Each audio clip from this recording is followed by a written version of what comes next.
Hello, everybody, and welcome to another episode of the Sensory Approach to Manual Therapy podcast. I'm Troy Levine, and today's guest is Paul Ingram, who many of you may know from painscience.com. He's a former massage therapist and a writer and author, specifically on the painscience.com, which is where he spends most of his time. And welcome, Paul. I'm glad to have you here today. Thank you. Nice to be here. Now, I don't think I've spoken to you several times on the phone and on Messenger, and we've texted each other quite often in the past, especially when I have questions about some of the classes I create. But this is actually the first time we meet face to face virtually, and I'm excited about that. I don't think I've ever told you how I got interested in your material, and I wanted to actually start the podcast with that. No, I don't remember that. How did you get interested? Yeah, so in 2012, I remember reading your posts on MFR and trigger points. Yeah. And that was like, the bread and butter of my practice. That was 99% of my practice, easily 99% of my practice. And I remember after reading them being less upset with you, which I know is a common occurrence. Standard, really.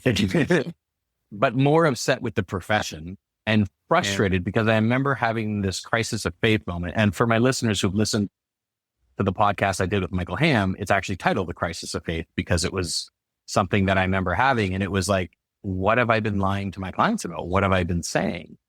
And from that moment on, it really led me down the idea of, okay, let's study neuroscience. Let's see what touch does to the brain. Let's see how interaction, what it does to the brain. Let's see what context does to the brain. Let's see how we can help our clients that have nothing to do with our hands, because that's just one component of our, what I call the theater of intervention or the theater of therapy. And so I just want to say thank you because it really opened up my eyes. And I imagine it's the same thing for a lot of people. And even though you probably do get, like you said, standard frustration, possibly even trolls or hate mail, I'm sure there's also a large population of people who hear your stuff for the first time and it sits in and it helps lead them on a journey of more exploration into what they're doing and where this profession can move forward. So I just want to say thanks to start, because that's great. You're welcome. Thank you. Thank you for joining the team. And then it leads me to wonder, what made you do it? What made you have that crisis of faith? Was there a specific paper? Was it just one day you woke up and it was like, oh my God, I just can't believe we've been doing this. What was the epiphany moment for you that made these changes?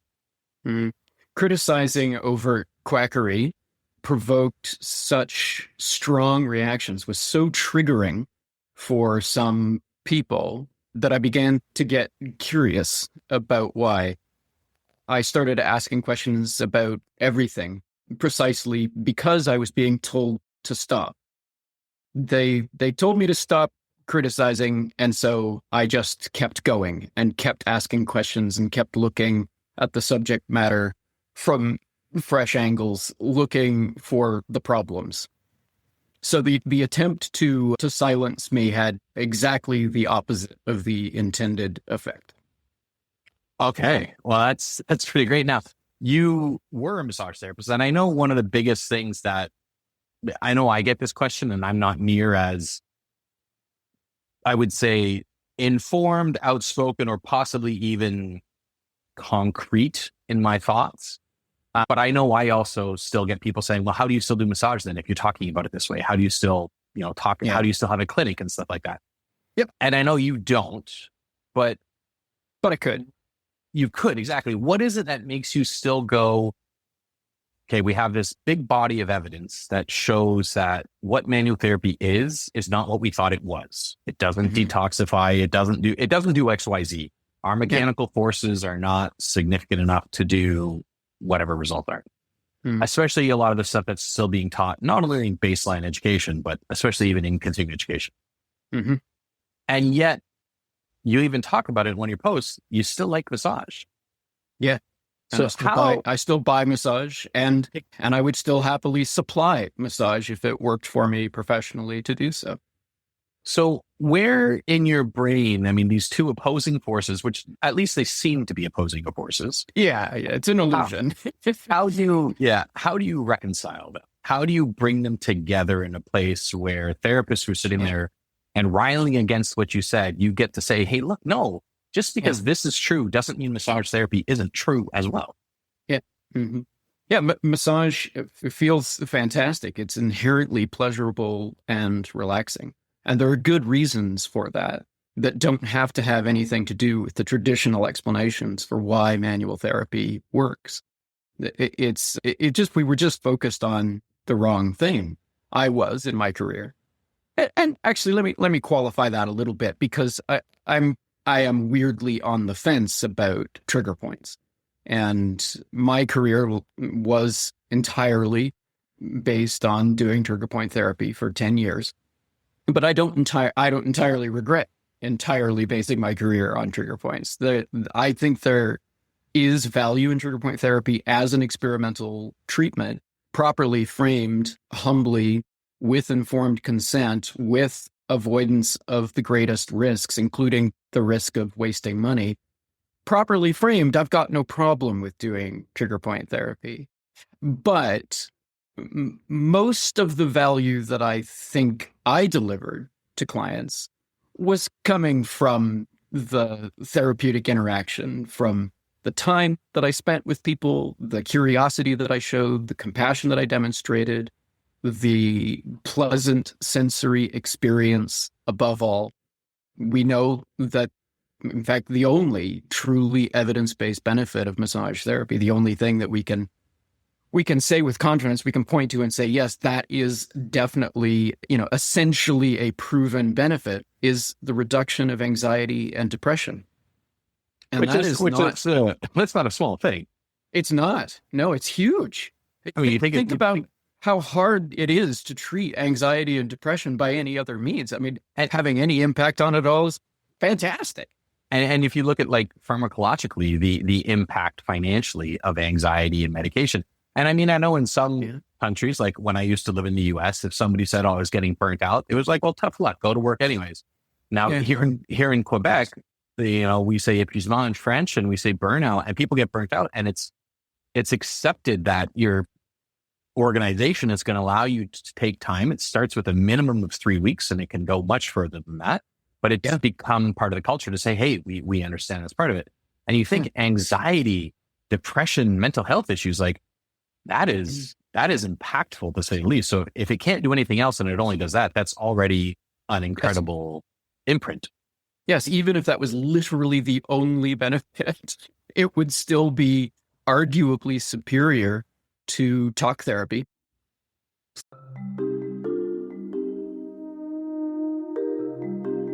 Well, and then it leads to the next question. So let's say we know that it doesn't treat anxiety. It helps reduce anxiety. And so let's say we're now reducing anxiety. And then you go, well, what's your anxiety about? Well, you can have anxiety about family, finance as well. But one of the big ones, which I know you talk tons about and possibly talk to the point of fatigue, but also probably till the point of interest, anxiety around pain. Yeah. Right. So like if you can reduce anxiety, I guess the next question is, does that help pain? Mm-hmm. And it's an interesting question, because the research would say yes and no. Some people are in the allostatic load camp, which I fall into, which is going to be the culmination of your lifetime, and the perception and the brain's interpretation of it can enhance your pain experience. And then there's others who say, no, pain is a separate experience. It can't be this conditioned thing. It can't be this thing that is enhanced through mental. The nail boot guy is a good example of that, right? So there are these theories around it. And yet, if we know anxiety is reduced, it may not reduce your pain. It may reduce the suffering, which is pain adjacent, but not technically pain. So if it can reduce anxiety and depression, where does that bring us when it comes to the mechanistic nature? Because now anxiety, depression, these are not going to be mechanistic. They're going to be outcomes. And yet pain tries to be explained mechanistically. So, and most massage therapy, especially when we're in school, is taught, even all manual therapies, as mechanistic. You put your hands on someone, you apply force here with this amount of pressure, you move in that direction, strain, counter strain, inhibition, all that kind of stuff. If anxiety, which are these conceptual things and mental state things, have an effect, what is the effect then of massage therapy or manual therapy on the mechanistic nature of the body? Stay with us. We'll be right back. Hello from www.designerminidoodles.com, home of the best quality mini, micro mini, and toy-sized golden doodle puppies, as well as miniature Bernedoodle puppies and miniature Cavapoo puppies in the United States. Here at Designer Mini Doodles, we have a nanny, and we are able to fly our puppies anywhere in the country, allowing you to get some of the best bloodlines from top quality breeding program in the United States. Mm-hmm.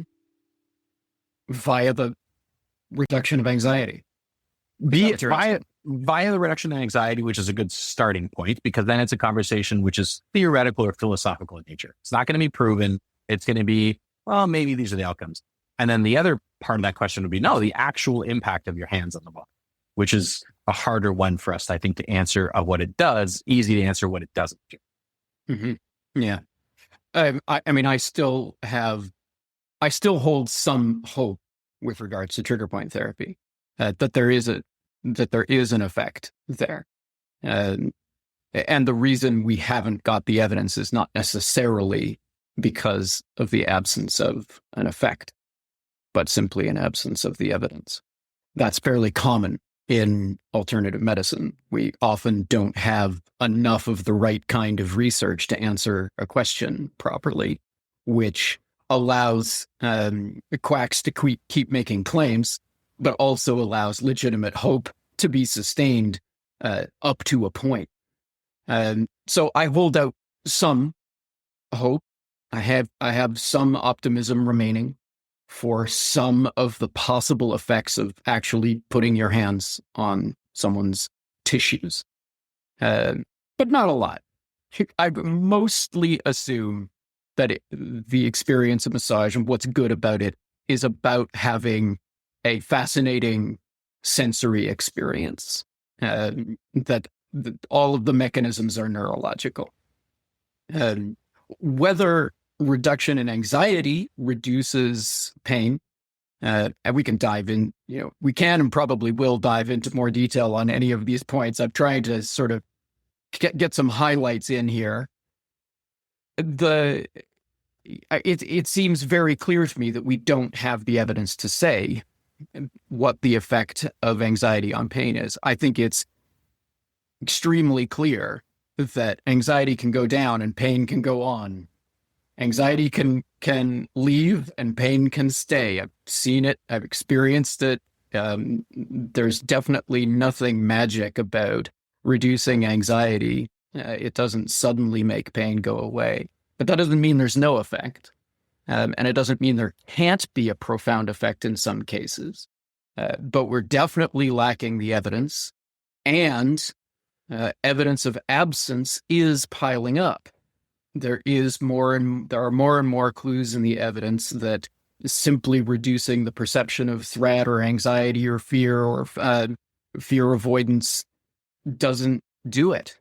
And in some ways, even some of the big wins, for instance, the RESTORE trial of cognitive functional therapy, widely regarded as good news, as a good news study, it showed, substantial increases in function, but not pain. People got a lot more confident, but they didn't get a lot less hurty. And there's a fair bit of evidence like that piling up now as well. So let me ask you about that, because I find that to be one of the more unique points, because a lot of times manual therapists, I feel inappropriately tout their treatment as the reason somebody gets better. And oftentimes I feel, and I think I've read it once on your blog, manual therapy might give a temporary alleviation of symptoms, which gives them confidence to go be active. I theorize, my theory would be, okay, massage therapy or manual therapy in general gives them confidence to move, and the movement helps them improve. The movement is likely the thing that's going to cause reduction in pain, reduction in inflammation, change of fluid dynamics throughout the system, change of stress on the tissue, allowing for healing to take place, especially if they move within the limits of discomfort and things like this. But that's not massage therapy helping. That's massage therapy easing to give them confidence. Now, it seems almost like a a lot of people say, oh, it's a moot point. I don't think it's a moot point. It means movement is the thing that helps them. A healthy lifestyle is the thing that helps them the most. You're just giving them a window into that. You're opening a door for them to do that, as opposed to, oh, what you're doing is the cure or the treatment method. So do you find that the research around movement therapy, exercise, walking, being active, or even rehabilitative in nature seems to have similar black sheep as manual therapy? Oh, the pain research doesn't show that movement helps, or the pain research, the research shows that movement does help XYZ. Yeah, it's a real mixed bag. It's real good news, bad news. I mean, basically what we're getting to there is, does increased activity and exercise treat pain? And the general answer is no. There are lots of kinds of pain that just aren't going to budge because you get more active. But like manual therapy itself, there do seem to be some benefits for some kinds of pain. And we know that when people get more active and more fit, they do better with osteoarthritis, for instance. And we essentially see exactly the same pattern with manual therapy and exercise therapy. Kind of, good news, bad news. There are results, but they're also kind of underwhelming. And so you'll see posts from experts and influencers pushing both ways and saying, great news, everybody, exercise helps. And then the next day you'll see, hey, exercise doesn't really do anything. Not really. So we have the same dilemma. What do we make of this? I think one of the only differences is that, let's say movement doesn't help with pain. Being more active seems to have other health benefits: cardiovascular, fat loss, adipose tissue, increase in VO2, increase in oxygen, increase in dopamine from being outside, maybe a connection to nature. There are all these that you may not get with manual therapy. And so even if the results of exercise therapy are still, good, bad, all the secondary effects seem to be really good for you, like decrease in dementia, increase in bone density, all these things like that. So that it seems to be like the good category might outweigh the secondary effects than the bad category. Yeah. And it's a long game. This is, with manual therapy, we're talking very much about, are you better within days, weeks, months at the longest? But with exercise therapy, we might want to look at a completely different window. And most of the research focuses on, short to medium term effects of exercise. And even the longest term studies have, more or less maxed out at a year or two. But the reality is it may take much longer. It is perfectly plausible that a serious long-term 5-year plan to increase fitness could lead to substantially reduced pain with a wide variety of conditions. That's possible. No one's ever tested that. That study hasn't been done, and it may never be done. Yeah, it would be costly and ineffective and a lot of variables and hard to isolate and almost imaginable to think of an institution that'd be willing to put money towards that. But it's an interesting point because I do a lot of personal training programs for my clients as well. They're in pain, they stop moving, they stop being active, and now they have a reduction in symptoms, and suddenly they want to start being active again, and they go do something, and they do it like most therapists see across the world. They do it like when they were not injured. And they think, oh, I was lifting 80 pounds, I'm going to go lift 80 pounds, and then they get re-injured. Right. And so we do programs that are specific to get back to weight training where you can be active again with lower risk of injury. Right. And I tell them, don't think in terms of weeks or months. Think in terms of the change is so gradual that within 1 year, 12 months to 18 months, you'll sit there and you go, wow, I really feel different, but when did it happen? And it's so subtle that in theory, by the end, you have the result, but you can't point back to a day and go, oh, that's the day my life changed. Absolutely. I just suddenly started feeling better over time. And that's that long-term gain with exercise. And it's not just long-term, it also, and I'll swear to really emphasize this, it's really fucking difficult. Yeah. It can't be overstated that this is something that many people will never achieve. significant weight loss, significant increases in muscle strength, significant increases in fitness. These are very hard jobs. Those are really difficult goals, and many people will fail at them, or their progress will be so slow and so erratic over 10 years. They're demoralized. They're demoralized at multiple points and remoralized at other points. And it will, and the point here is, it will be completely unclear 10 years down the road when they're finally doing better, whether or not the fitness was the thing. Yeah, chances are they'll associate it to the last thing they did. The last 3 months. Quite likely. Yeah. The last 3 months of my life is the reason I got better. Yeah. Not the last 10 years of my life leading up to those last 3 months. Yeah. Yeah. And you said it right there. It's a tough job because, like I've worked with a lot of high-end athletes. Well, that's their job. They take care of their body for a living. Yeah. And they're still not pain-free. Let's be clear, just because they're fit, which is another basic argument, isn't it? Just they are fit not pain-free. Exactly. They're really not. But for everyone else who has a full-time job and a family, suddenly, oh man, maybe they can't afford a gym, but they also can't afford free weights, so suddenly it's more than a job. It's inaccessible almost. Yeah. There's a very strong, in this economy, factor for increasing fitness, which is why Ozempic matters. This is why the semaglutide counts, because it helps people achieve that metabolic upgrade that is, for all intents and purposes, it's impossible for a lot of people. Let's not say impossible. Let's say inaccessible or extremely difficult. Yeah, exactly. Mm-hmm. So difficult that in practice, 90% of people will fail. Unattainable. Mm-hmm. Yeah. So when you speak about the exercise stuff and you think about the long-term gain, right? Let's see, 1, 2, 3, 4, 5 years out. Yeah. One of the consistent theories, I don't know if you're familiar with the book, How Emotions Are Made from Lisa Barrett-Feldman. She talks a lot about the prediction theory behind the brain and things like this. But one of the things that is talked about in that book a little bit is the resilience of the brain.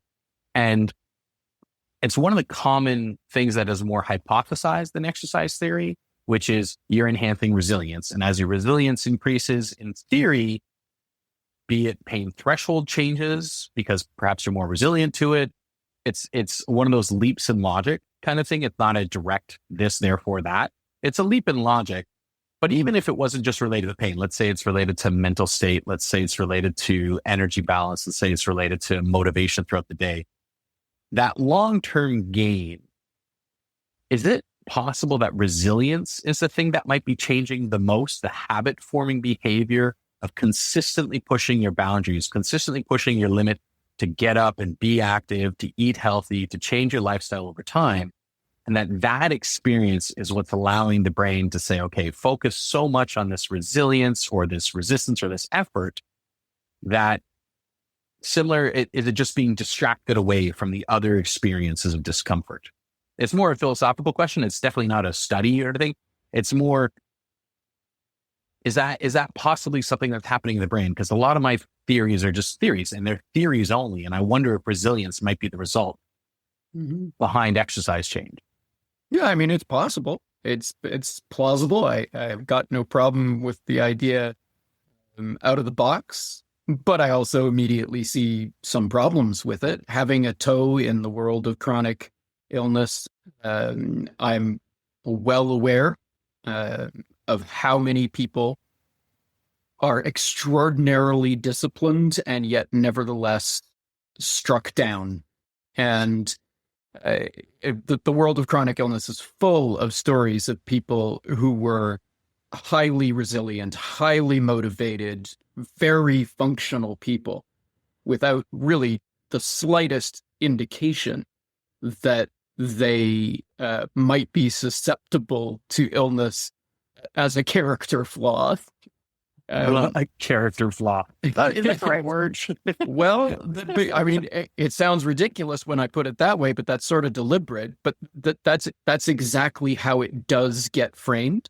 Chronic illness patients without obvious explanation for their illness or pain are, in fact, diagnosed as having a character flaw effectively. They are treated like that.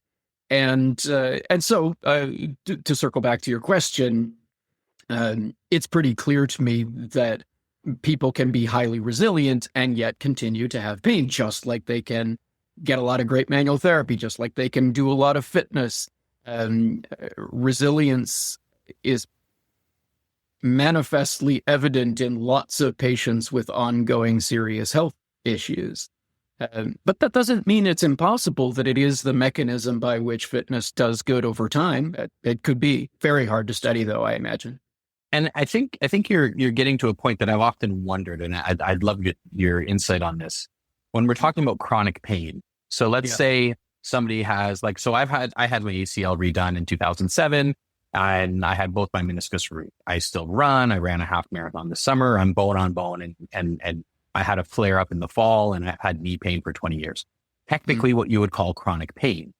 Sure, but I've also gone through extended periods of time ever since I started, especially specifically weightlifting and working out, where I have no pain whatsoever. And I think possibly, I'm wondering if pain science in general is missing enough. I know we have nociceptive, neurogenic, and neuroplastic, and all these other, and acute and subacute and chronic and rehabilitative, all these terms for pain, which is definitely overwhelming and also under, I think, still not enough at the same time. My question would be, when you talk about people with chronic pain, like you talk about with illness and stuff, like someone with chronic, non-specific chronic low back pain, right? If they find relief, let's say from resilience, let's say from exercise, let's say from manual therapy, some version of intervention, and then somebody else has, let's say, Crohn's or fibromyalgia, you name the reason for their chronic pain, insert X name, right? Okay. One gets better and one doesn't. And let's say there's two large pools of data. Some over here get better, some over here don't get better. Is it possible that pain, even though it's an evolutionary role, is it possible that it's behaving differently in these individuals versus these individuals, even though in theory, the human behaves pretty similarly across the board when we look at the big scale of evolution? You know, red blood cells tend to do the same thing. White blood cells tend to do the same things. We have abnormalities, but most of them tend to do the same thing. Is it possible that chronic pain sufferers aren't finding improvement? Is it possible that we haven't fully understood the mechanism of their pain yet, and that it needs a new category for it compared to those who are finding improvement? Yeah. Okay. Sort of two questions in one. Of course, it's possible. Whether or not it lines up with people who seem to get better and people who don't, I'm going to go with probably not for that one, because there are too many variables.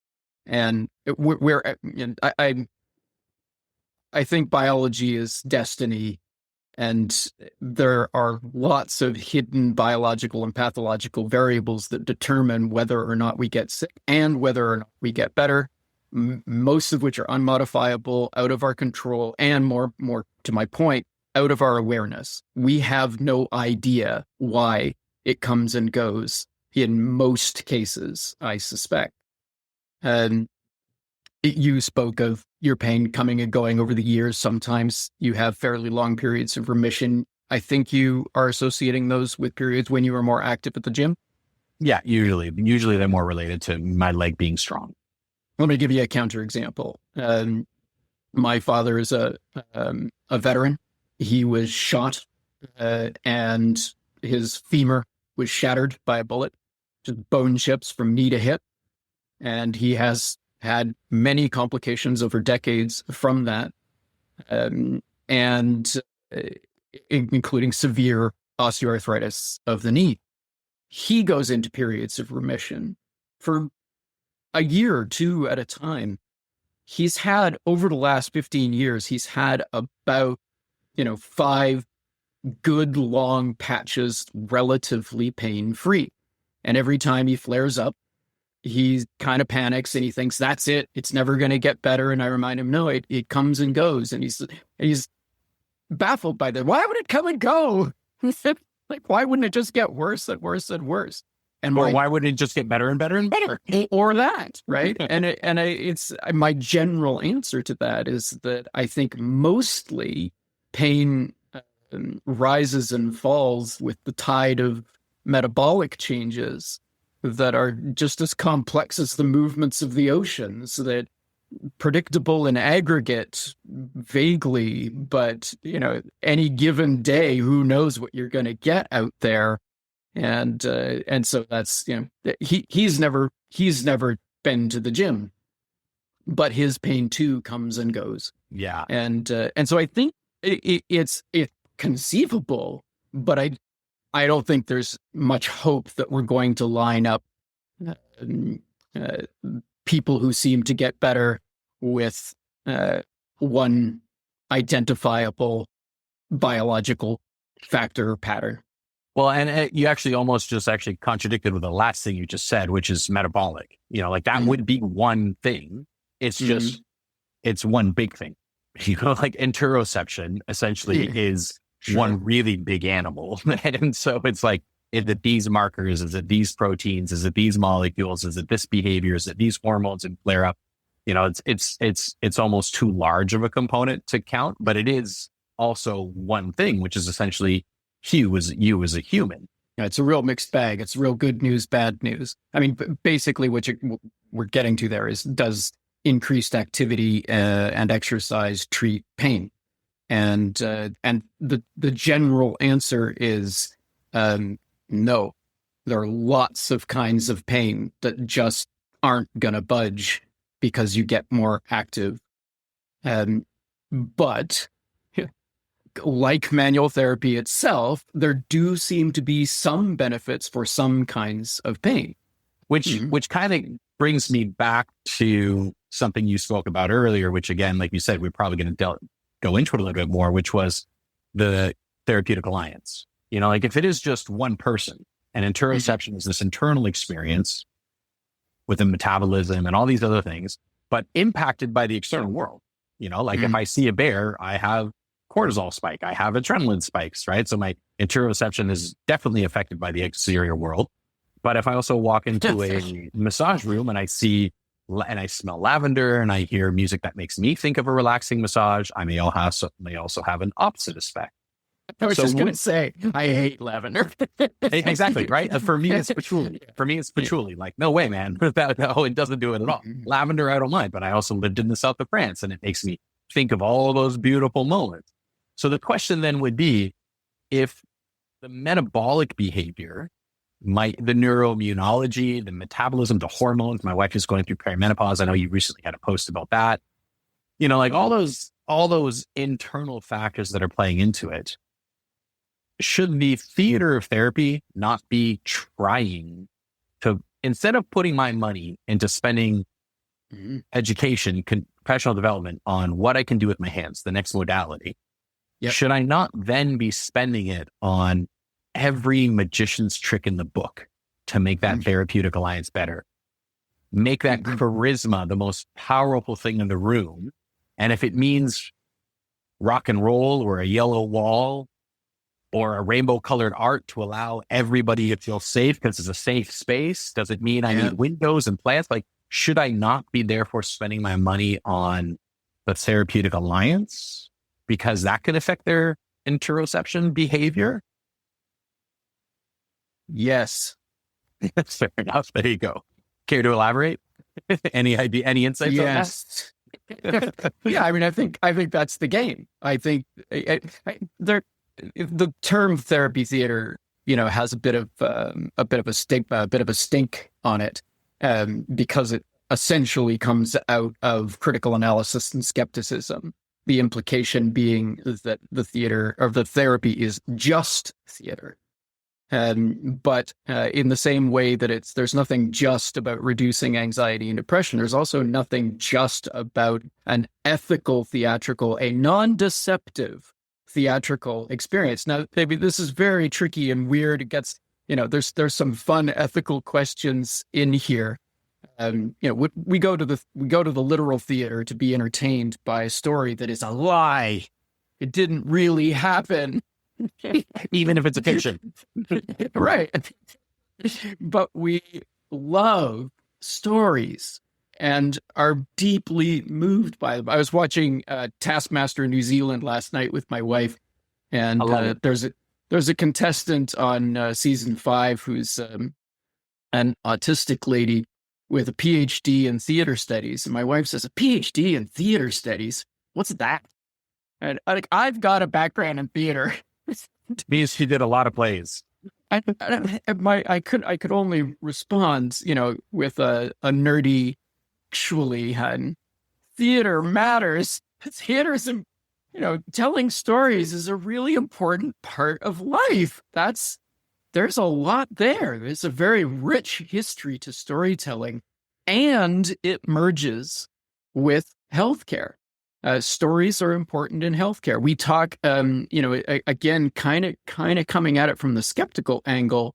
There's often a dismissive tone regarding the quote unquote narrative of a therapy, the story that is told about what's going on and why. And the reason that it tends to be a negative, implication, the insinuation that a narrative is bad, is because a lot of the narratives are shitty. they're stupid narratives. So, because a lot of the narratives we're taught in school that the narratives are modalities, that the narrative is what I'm doing to your body, and that's not the narrative. The narrative is the experience being essentially co-written between two individuals. Yeah, and I think that's a hard thing to get students to understand. And my point is that it's not that it does. The problem isn't with narrative itself; it's with specific narratives.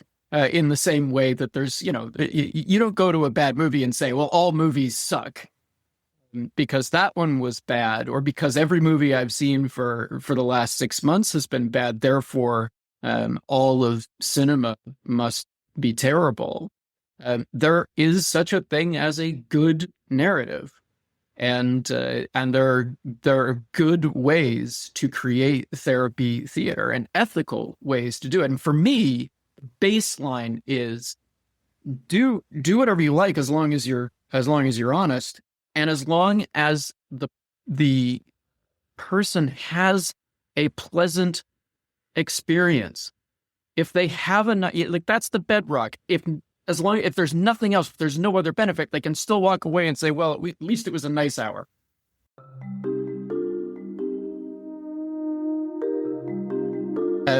Begin with that bedrock and then see if you can build up to something, better. Essentially leveraging the idea that you framed your question around, which is that maybe interoceptively things get interesting if the experience is rich enough or fine-tuned enough to the person, in the same way that you can watch a bad movie and have absolutely no emotional impact or benefit from it, but then the next movie you see changes your life. You're never quite the same again in a good way. You can be deeply and profoundly inspired by the right story. And that can probably happen in massage as well. And it's not because a fascial distortion was banged out of someone's back, but because they had a profound sensory experience that changed their impression of themselves. So I think therapy theater can be made into a virtue, and in fact should be the point. So I just, a few things I want to go into. One is going to be ASMR later on, because we talked about, the feel good sensations in the body with interoception. And I've had several podcasts on ASMR, and I actually teach an ASMR massage because I happen to get ASMR responses. So I teach an entire 8-hour class about essentially getting the chills with no relief. And people who've taken it. It's one of my favorite versions of treatment. Like I would rather a back scratch from my wife or my kids than a massage any day of the week. If I'm in pain, just scratch my back. Everything is better. The whole world is better.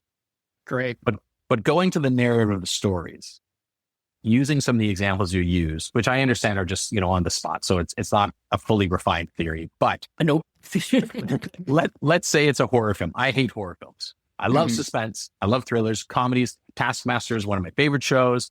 all that kind of stuff. But my wife, she doesn't care for Taskmaster, and she doesn't like action films and stuff like that. So my question would be, if that's the case, and let's use fascial distortion method, since you had said fascial distortion. If I go get a massage and I get results and I like it, and let's say they do posture analysis, which people know that I think posture analysis is bullshit, whatever, that's fine.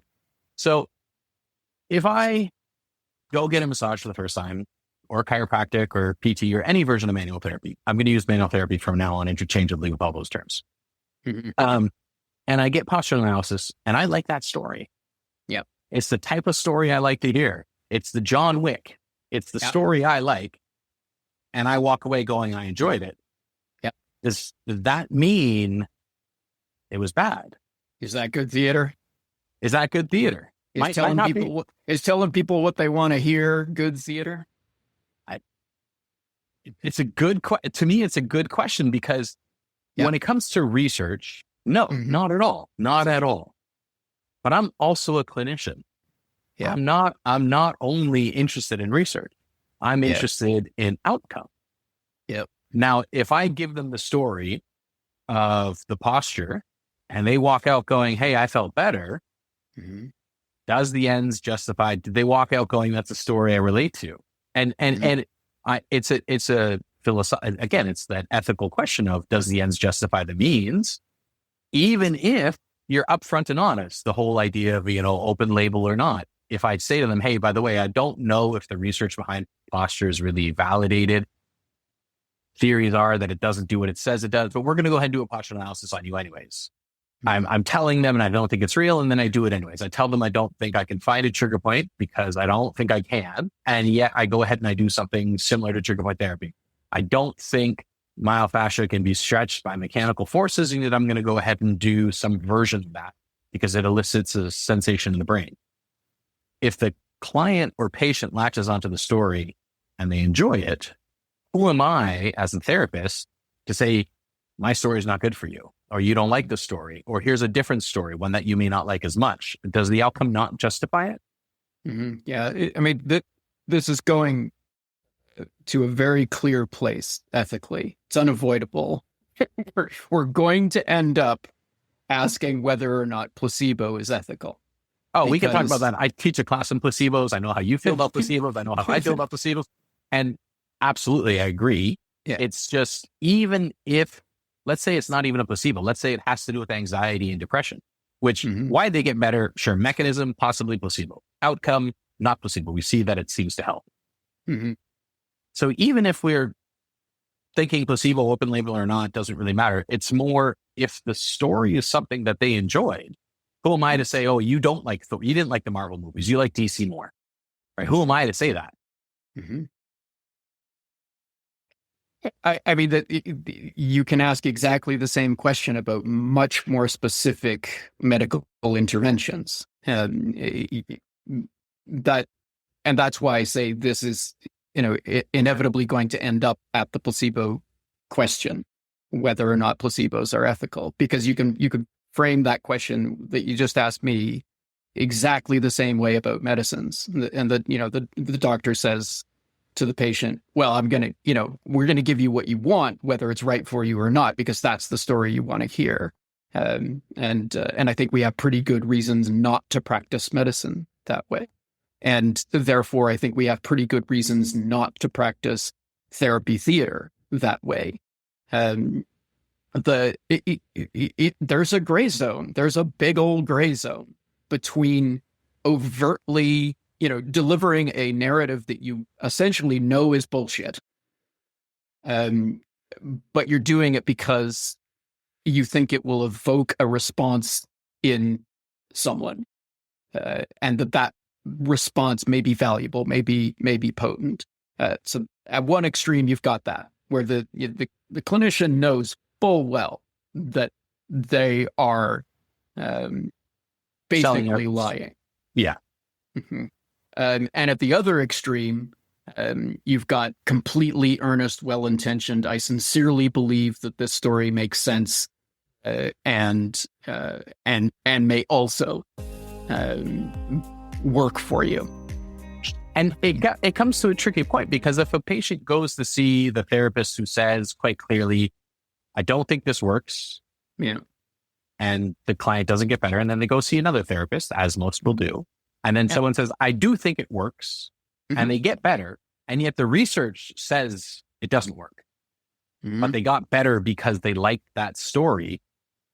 Did the first therapist did the first therapist not do them a disservice by not giving them the movie they wanted to see? Like, you advertise Terminator and you show up and it's Rocky, kind of thing, right? But there's no right or wrong answer to these questions. It's that philosophical thing of like, where are we as a practice? Especially since let's talk about higher medicines. Let's say it's medication or pharmaceuticals and things like that, or even a surgery or something like that.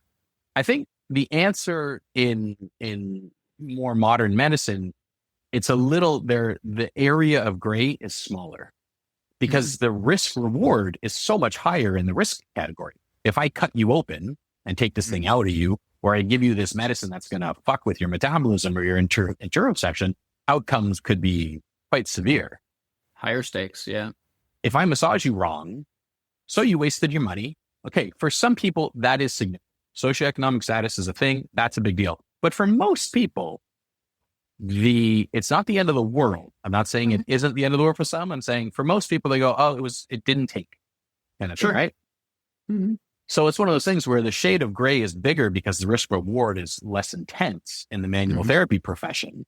So does that therefore make our storytelling, does it change our approach? Or is it more just, hey, if you have the rapport with the client, they're going to get better. And if they don't have the rapport with you, they're going to go see someone else. And even if their story, research shows us that story isn't real, but if they have the rapport with them, they're going to find improvement. They're going to find satisfaction. Oh, I like that. It's an important distinction. Probably 80% of the people who say it worked for me, what they're really reporting is that they were satisfied, they were emotionally pleased with the experience, and their suffering was eased somewhat.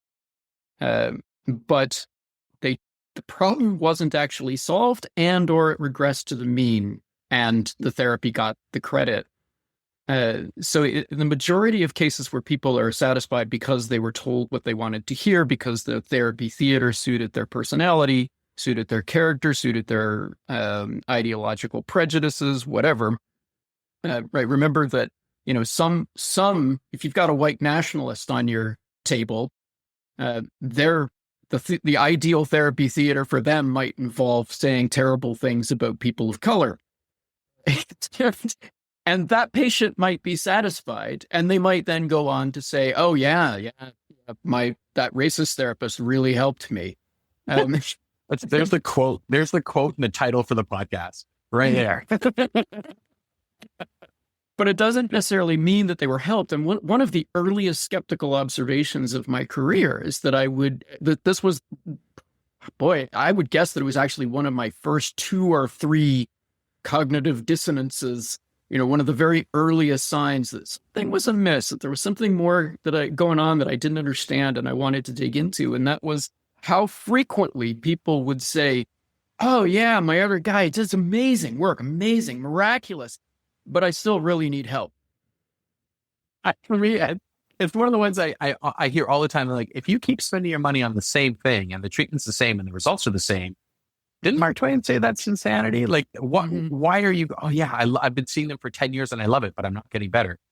Yeah, I've never understood. What is it that they love? Well, they love a story that they're being told, but that story isn't actually, quote unquote, working for them in terms of medical outcomes. And this is a really strong pattern. And of course, with clinician listeners, it's probably not a surprise to anybody. But if you're talking to a lay audience, people don't know this. They don't appreciate how frequently people say, intervention X was amazing. It worked for me. I'm still fucked up, though. Yeah. It happens all the time. It's one of the things I teach in my classes, which is you as a new therapist to a client or a patient, I think you have a reasonable amount of time, which is, for me, is about 3 months. If that client hasn't found the improvement that they're looking for, or maybe the satisfaction they're looking for, Right. to have a better quality of life, Yeah. then it's time for you to move on. It's time for that client to say, nope. But it's also your job as a therapist to say, it's not working. But there's so many therapists. I mean, they're financially constrained. They can't, they're not going to make rent. They need another client, right? So it becomes self-serving, but it also becomes one of those things where it's like, I really think 3 months is an important, and it happens to align with a lot of stuff around learning and things like that. And allostatic load and chronic pain is a 3-month window. So it happens to line up with a lot of that 90-day stuff. But I really think that a lot of therapists have a hard time accepting that if they haven't helped in 90 days, it's probably not the right theater for them. They need a different film. Yeah. Yeah. But how much therapy continues because the patient is enjoying the theater. And that, I saw that pretty regularly in my practice. And I was quite diligent about trying to fire people after 90 days if I wasn't satisfied with the results. But I had a lot of patients who would, basically say, I don't care. I want to keep going because I like the show. I like the experience, even if it's not, quote unquote, medically useful. And that speaks to the power of the experience. But it also speaks to the fact that although the experience is motivating, the theater is motivating and inspiring, it may not actually be powerful in terms of clinical effect. And that I keep thinking this as we go here, that ultimately what we're talking about is, okay, does good therapy theater, regardless of whether it's honest or dishonest bullshit or the opposite of bullshit, or described or ethical, or that it's informed or whatever it is, does the experience of being, emotionally influenced by the therapy theater, does that work? Is that effective? Does that help people with their pain? And that question, I think, remains unanswered with a number of discouraging signs and some obvious logical flaws, but it also isn't completely out of the running. And I think the really tricky thing about it is what I call the unicorn hypothesis, which is that it absolutely can work with just the right combination of factors and the right amount of skill. And I have nightmares. I have epistemological nightmares about how the hell would you ever prove that? What if it's real? What if really skillful theater for the right patient is very medically potent, but it only happens to 1 in 10,000 patients, which means it's happening thousands of times around the world every year. But the vast majority of patients and clinicians are never experiencing it or only experiencing it incredibly rarely. The story I use frequently for that is, we've all heard of that story who had the client who has TMJ pain and they put in an insole and their TMJ pain goes away. We all have that story. Chances are it's because it's happened once. Mm-hmm. But let's say it's happened once. Let's say it's far more likely that it's not the ankle causing their TMJ pain. It's happened once. And so it's like that unicorn theory. It's just because it happened once doesn't mean every client who walks in with jaw pain has this experience. But that's where it gets tricky, because then in order to replicate that moment as a therapist, you kind of have to become a master of all trades. You have to become a true master of clinician. And that's a lifetime experience. And even after a lifetime experience, you can't get it. You can't be on. It's like Friday, 5 p.m. Like, I don't work Fridays to start with. So let's say Thursday, 5 p.m. If I'm in my clinic, I'm not thinking of my clients. Even if I'm there in front of my client, I'm probably thinking like, God, I can't wait to be home with my kids, to have a drink, to relax, to cook a nice meal, because it's the end of the week. So how present are you truly? The same as every other job in the world. When it comes to the end of the work week, you're just a little less present. So then the unicorn is even less likely to be hit. Get skittish. Yeah. So, but I am keep going. So, but I was just going to say, I feel like I could do 2 or 3 episodes, because I feel like the way I'm enjoying this conversation with you is similar. Like, I had Ben Cormack on a couple of episodes ago, and him and I were talking, and it was similar. And with most of my most of my guests, it's the same thing. I like talking about the philosophy of therapy, because I think I noticed. Yes. I think that's really where we see mastery, though. I think that's really where we see people going, I've gone beyond every client gets this exercise. Every client gets this treatment. Every client, the cookie cutter session goes away when you start thinking in terms of philosophy. So even though I think I could do several episodes of that with you, what I do want to respect the time that we have, and it's already been almost an hour. So what I do want to ask is, because I have a few other things I wanted to ask, and one was, if you came across, let's say you have a new student in front of you, new graduate comes to you. Mm-hmm. If you had to disperse two pieces of wisdom, one in the pro column and one in the con column, one saying, okay, when it comes to manual therapy, please stop saying X. And when it comes to manual therapy, please start saying X or Y. Mm-hmm. Do you think you'd have a chance to summarize what those might be? I'm not asking for a sentence. It's more one in each column. One point in each column. Yeah, because we could list all the research we want on how manual therapy is ineffective. Yeah. And we could get write-ins from people saying, look, I did this study in XYZ, and then we'd be inundated with how it is effective in their research. Because research is really designed around a very specific question. And if you do it right, you'll get the answer you want, even if that's not the individual in front of you in your office. It's just a generalized theory. So if we really break it down, what's something that as manual therapists we have done as a disservice to our clients that we should probably stop communicating to them? And what's something that really is of service that could help them walk away and go, okay, yes, I feel like I've done something ethical, good, and that they will actually get something from this experience that's valuable. Yeah. I mean, I think I almost can't avoid the answers. They're so, particularly in the negative column, I think it's so obvious. I can't really imagine any other answer. I'm going to go ahead and guess a word of structuralism. I might be wrong, but I'm going to guess that word. Yeah, that would be my word, my umbrella term for that. But I'll dumb it down to posturology. Stop pathologizing subtle alleged problems with posture, and we can extend that just a little bit to broaden the umbrella to allegedly dysfunctional movement patterns. Stop pathologizing those. They're not the problem. There's so much evidence that they're not the problem. If it's subtle, it doesn't matter. So I wrote a post, I think it's about a year ago now. The gist of it was that the obsession with alignment and dysfunction of position and movement and alignment is not just still common.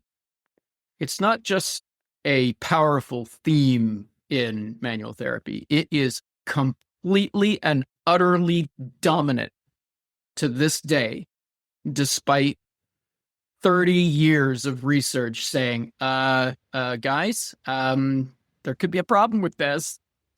I don't know what I've done in my algorithm, but for some reason, whenever I'm on Instagram or YouTube, all I get are sleep pillows that are supposed to be good for you, how you sleep is wrong. And I'm like, I don't think this thing is paying attention to what I really do, because this is completely not the algorithm I thought I was imprinting onto the web. Yeah. One of the main ways that I know that posturology is still hopelessly dominant is social media posts and the public response to them and the professional response to them. You get an almost unbelievable amount of enthusiasm and support for incredibly simplistic ideas in this category. Any attempt to push back, anything any attempt to criticize that way of thinking is hopelessly marginalized by comparison. It is not unusual for me to stumble across social media posts that have hundreds of thousands of likes and hundreds or thousands of enthusiastic and uncritical comments for the most brain-dead, simplistic, obsolete garbage that you can find in this business.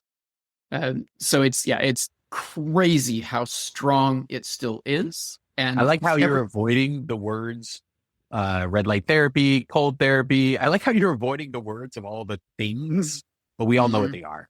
We all know what they are. The bracelets, all those things. I love how you're being PC about it. Oh, I just haven't gotten to it yet.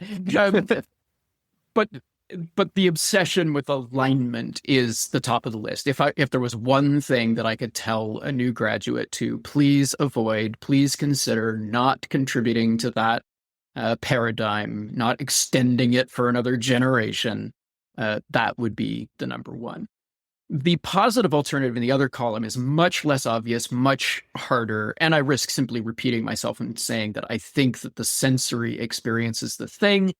Try to give people a pleasant experience, if nothing else. It almost certainly has some powerful benefits. Like, for instance, I suspect that I don't know this, and I don't think there's any research that can answer the question for us, but I strongly suspect that the easing of anxiety and depression in massage therapy strongly correlates with pleasant massage experiences, not challenging ones, not painful ones. Yeah. So there actually is a study that tries to correlate, and again, it's a leap in logic, but it tries to correlate the effects of C-tactile afferent pathways on the effects of increase in oxytocin and dopamine, which would counteract anxiety and depression.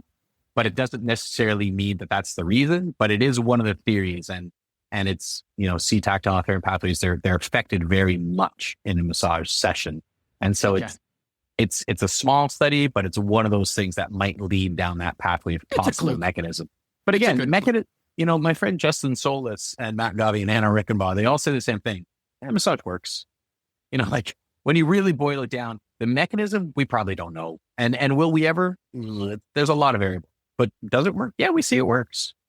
And I'm kind of a fan of that. It's simplistic in nature. Yeah. I mean, it is. Obviously, there's, tons of nuance. We can dissect that into many slices. I'm okay with, in a casual way, saying, yep, massage works, because I've had profound massage experiences. I've got my own little, got my own little bag of great anecdotes. But I'm also reluctant to say, yep, massage works in a formal sense. Exactly. This was very much over drinks. Yeah, over drinks. I'll put it that way. And it's not a matter of being honest in one situation and dishonest in the other. It's a matter of simplification versus nuance. Works for what? Are they satisfied versus treated? Did their suffering reduce or did their pain? And, I'm very mindful of the fact that there are so many people, because I have chronic pain myself, and I'm now part of that community. I know so many people who suffer from terrible chronic pain that massage has never put a dent in. Some of it in an obvious way, like, I'm trying to think of a condition that's just unambiguously never going to be successfully treated by massage, and I can't CRPS. think of one CRPS. That was the first one that came to mind, but I know it's up there. It's let's go with that one. It's up there. But then there's also just lots and lots of examples of conditions that are at best very difficult to treat with massage, where the odds are not great. But yeah, maybe sometimes. So I'm very mindful of the fact that many chronic pain patients are not okay with saying, yeah, massage works. Like, yeah, well, it didn't work for me because I'm still pretty much living in hell, despite my massage therapy. But many of those people, and this is critical, right? This is circling back to my point, why I'm putting that point in the positive column. What should a new graduate focus on? I am one of those people, and I've heard from many of those people who say, yeah, it's not changing my pain. I'm not getting treated, but you can prime my massage for my cold, dead hands. I want my massage therapy anyway. Why? Because the reduction in suffering, the pleasant experience is precious. It's not treating their pain. That's a different thing. So what does massage, quote unquote, work for? If we clarify and say, well, it works for having really pleasant experiences. Oh, hell yeah, it does. It really can do that. And sometimes those pleasant experiences will be significant enough that somebody might get short to medium term results from them. That's significant enough for them to go and have a change of lifestyle. Yes. For most people, it's just going to feel good for a couple hours, maybe a couple days, and then we move on. And yeah, to me, I love that. There's a reason my podcast is called The Sensory Approach to Manual Therapy. And that's what my business is called. It's literally like, when you said the sensory system, a little part of me kind of got all giddy inside because of like, yeah, I've been talking about this for a long time kind of thing. Hey, that's my brand. Exactly. That's exactly the point, is that the sensory system determines what version of intervention you want. And, when we talked earlier about the theater of therapy, it's almost like I happen to be neurodivergent, and I have a lot of my clinic here in Sherbrooke. I get a lot of neurodivergent individuals, and they all want that's why I made that ASMR massage, because they don't want the elbow. They want the nail scratch. And some who like the nail scratch, they just want they don't want it. They want the elbow. And there's an entire theory that's beginning to gain a little bit of footing. Like, I'm actually a big fan of this. I'm trying to follow it. It's so brand new, but it's essentially around phenotypes. Your phenotypes determine your skin tone, and your skin tone might actually be related to the version of touch you like. Low skin tone people like deep, firm pressure in the beginning. Once they feel safe, they like light touch. Sorry. Low tone people, opposite. They like light touch in the beginning, finished by deep touch. High tone individuals, not muscle tone, skin tone. In the beginning, they like deep touch to feel safe. And once they feel safe, they actually only just want light touch. And I happen to fall in the light or the high tone category. And it's true. Like, when I first go in for a massage, first touch, I want your elbow in me. But after I feel safe, just scratch me. Like, just go for the lightest possible feather touch. And I will love your, if you go deep for an hour, I'm like, okay, session's over. I want to leave. And it's just interesting because I think there's an early development in some versions of intervention where they're starting to go, okay, neurodivergent is significant enough that we should be paying attention to the nuance of how these individuals are, like, there's reason we have sensory buckets and stuff like that. And so I think massage and manual therapy should be guided by similar guidelines. If their sensory system dictates that they don't like light touch, then don't do light touch. If their sensory system tells them they like light touch, do light touch. It's their system that tells you what to do. And that would be like what film they like, the theater kind of thing that they connect with. Yeah. To use another metaphor instead of theater, imagine you've got your own personal cook, and their job once a week is to spend an hour cooking for you and trying to figure out what you love. What is your most satisfying meal? And I want manual therapists to know that I want them to make that the bedrock, the minimum, the thing you go for, that even if there's nothing else, at least you got that. But then on top of that, and this is important, I'm specifically saying this because I don't want to just be a stuck record saying your entire job is just to create pleasant experiences. I'm also assuming that by creating the most pleasant possible experience for your client, you are also potentially doing something more profound.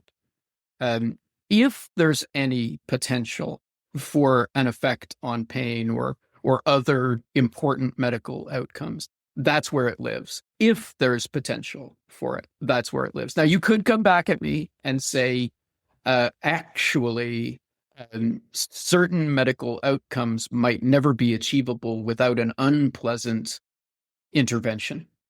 And yes, I'm not going to categorically say that that's impossible, but I will categorically say it's unlikely. Yeah, I can tell you right now, you can have really good ice cream without eating shitty ice cream. You don't have to have bad ice cream to eat good ice cream. It makes you appreciate it more, but it's still just good ice cream. Yeah. and the problem with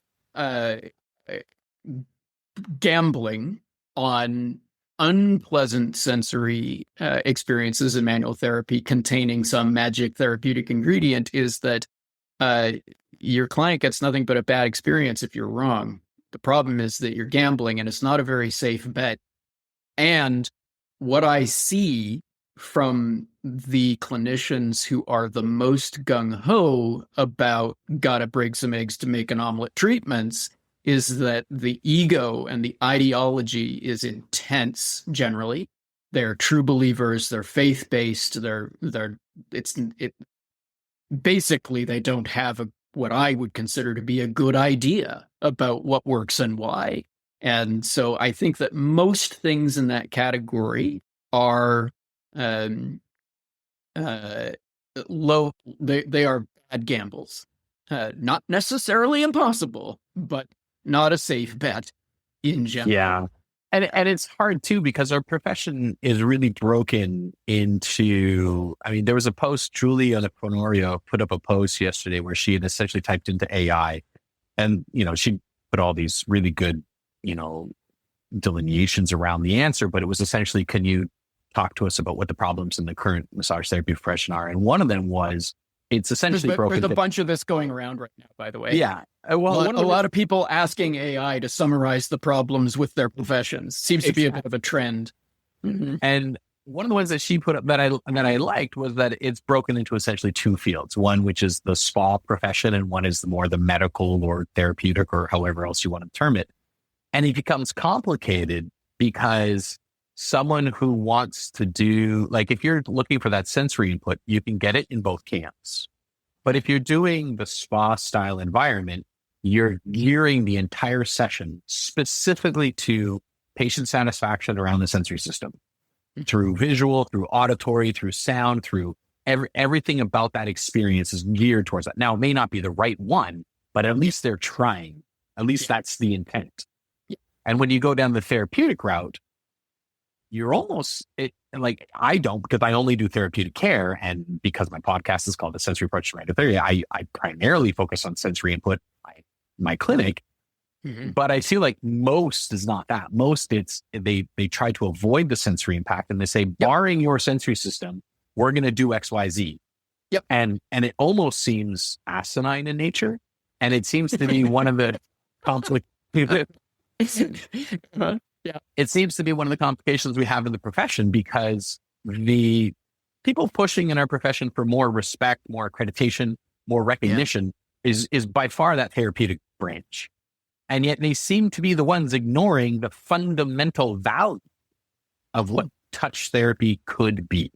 Mm-hmm. Yeah. And that's why it seems so weird to me. Yeah, it's weird to me too. I mean, you're talking about a Venn diagram that in school, the circles were separate. Like, we are medical massage therapists learning how to treat people's flesh. And then there's those trivial and ridiculous spa therapists who are only about the sensory experience. And from day one, I'm like, just kind of get those circles overlapping a little bit more. And what you're saying, and what we've been saying this whole thing, is, but we just squish them together so that they're one thing. What absolutely drives me nuts about this dichotomy is that for different reasons, each camp, even when they're, completely isolated, they are screwing up the sensory experience in different ways. They're both doing it badly, one of them by generally ignoring it, and the other by sticking to all kinds of aesthetic cliches and stereotypes and cookie cutter. It's just low quality, right? Yeah. It's not the wrong idea. It's just really poorly implemented. The law of averages. And the law of averages. Something I get, like, anybody who's over, 40 is starting to notice how more and more of their healthcare professionals basically seem like kids. And I had a spa massage a while ago. And the combination of their incompetence and their youth was just deadly for me emotionally. It's just like they just instantly started doing it wrong, and I'm like, and all I can think is, oh my god, they're just like the sheer tonnage of what this kid doesn't know about how to deliver a good sensory experience, a pleasurable massage experience. It's just there's no hope. I know for a fact that we're very close in age. And I think it's wonderful how old you sound right now. Also, get the fuck off my lawn. Yeah, so I would have objected to that experience as a younger client as well, but I find it amusing now to notice as an older patient. I go into that situation, and it's obvious to me that half the problem is just that it's a kid. It's a kid. It's an inexperienced human who just doesn't know very much about how to create a pleasant experience for other humans. A great little story from my massage training, and a formative one. When I was in training, my very first night in the student clinic, this was at OVCMT, and some people will know who I'm talking about. The owner of the school was my first client in the student clinic, which was, intimidating, or would be intimidating for a lot of people. But I was already an older student. I entered the profession fairly late, wasn't too intimidated. He says to me, he walks in the room and says, "Hi, Paul, keep me warm or there's no point in me being here." And the coldness and directness with which he requested warmth was quite instructive. It was a good lesson, because It's almost heartwarming. That's almost heartwarming how cold he was about. He About warmth. clearly, yes, he clearly had many experiences in the student clinic where the student didn't keep him warm. And that was essentially my first, the sort of first direct lesson about the sensory experience might matter, right? And this was the guy who owned a school that was teaching massage therapists to be as medically and clinically minded as possible. Really, really trying to make and the first thing he wants is to feel good. Is to feel good. Yeah.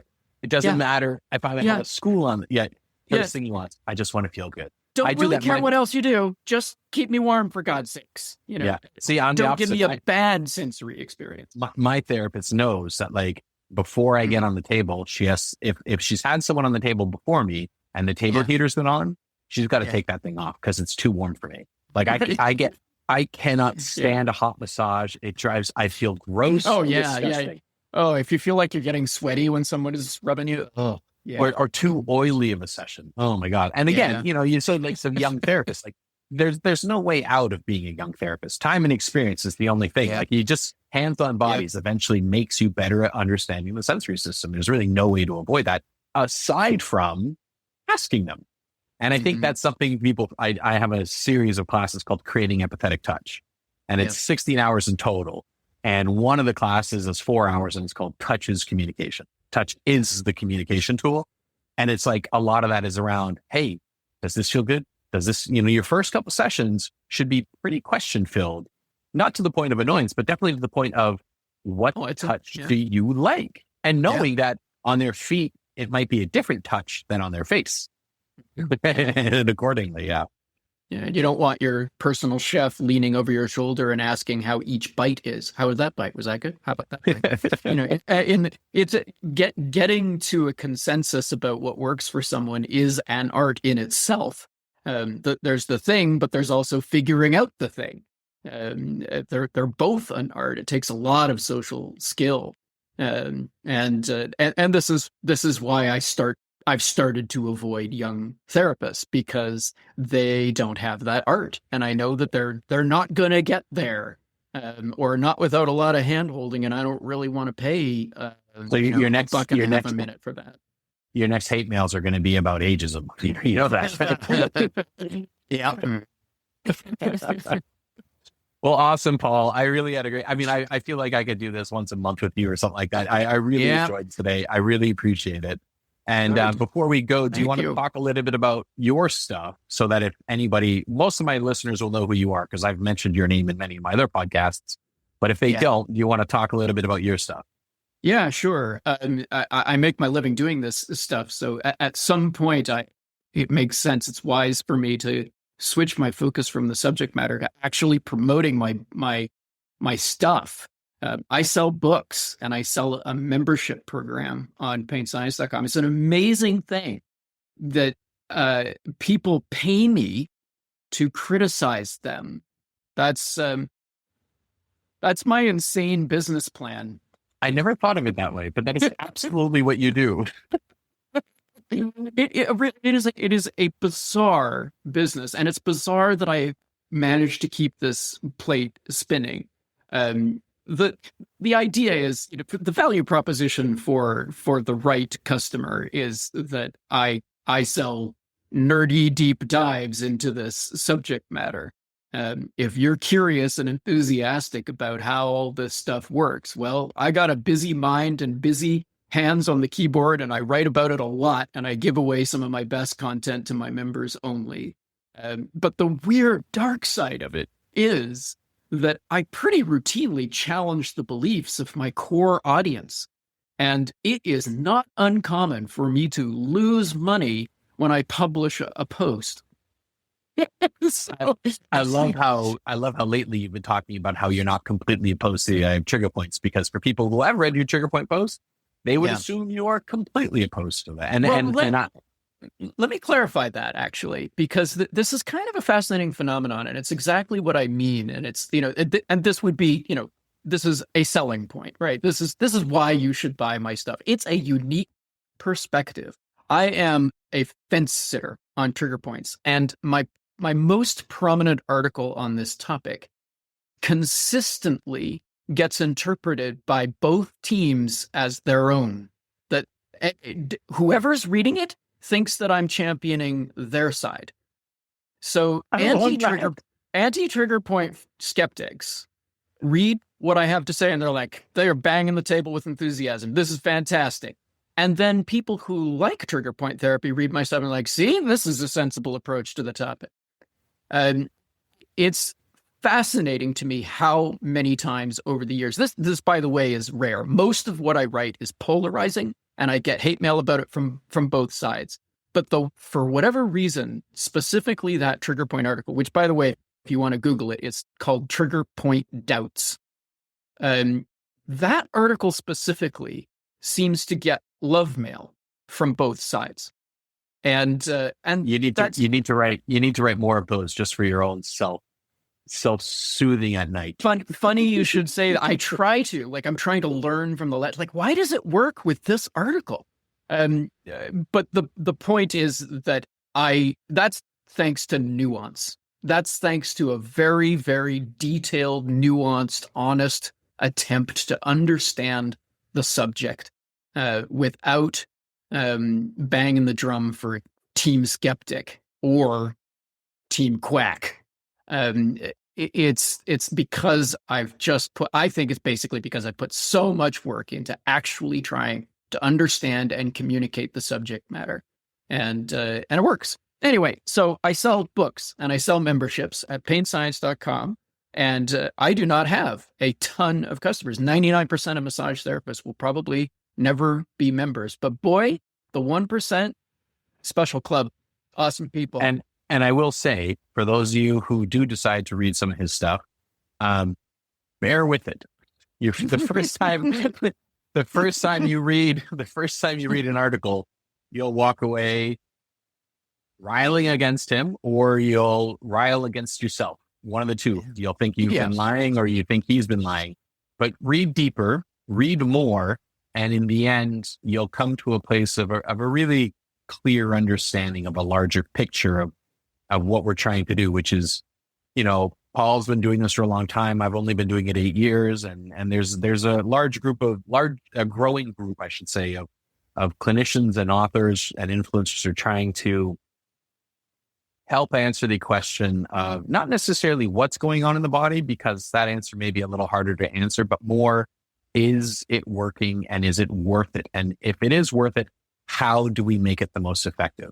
And that's a tough question to answer, but it's a worthwhile question to ask. And I think it's one of the best things that I've seen about your stuff. So thank you so much for being here, Paul. I really appreciate your time and your honesty and the laughter. It was a very, very fun moment. Thanks. Okay. Until next time then. Yeah. Have a great day, Paul. Thanks. Bye-bye.